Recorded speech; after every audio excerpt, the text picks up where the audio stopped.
Top quality और consistent performance के लिए सिर्फ सिल्वर पंप नाम याद रखना। તો આ તરફ કડી અને વિસાવદરની પેટા ચૂંટણીની જાહેરાત બાદ ભાજપનું નિવેદન સામે આવ્યું છે।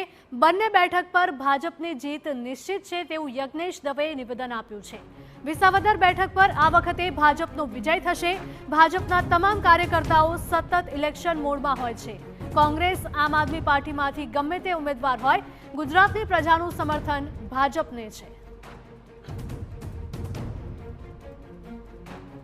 કડી અને વિસાવદરની પેટા ચૂંટણીની જાહેરાત બાદ ભાજપ દ્વારા પણ નિવેદન સામે આવી રહ્યું છે।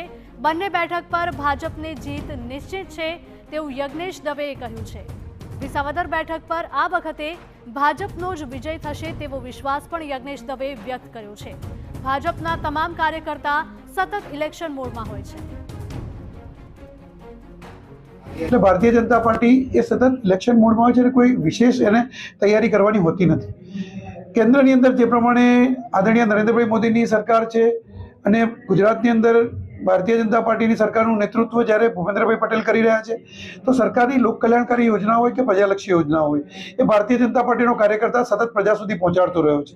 જેના જ કારણે ભારતીય જનતા પાર્ટીને ગુજરાતની અંદર સતત 30 વર્ષથી અને કેન્દ્રમાં સતત 3 ટર્મથી જીત મળતી રહી છે। તો ભારતીય જનતા પાર્ટી માટે આ બંને ચૂંટણીઓમાં ભારતીય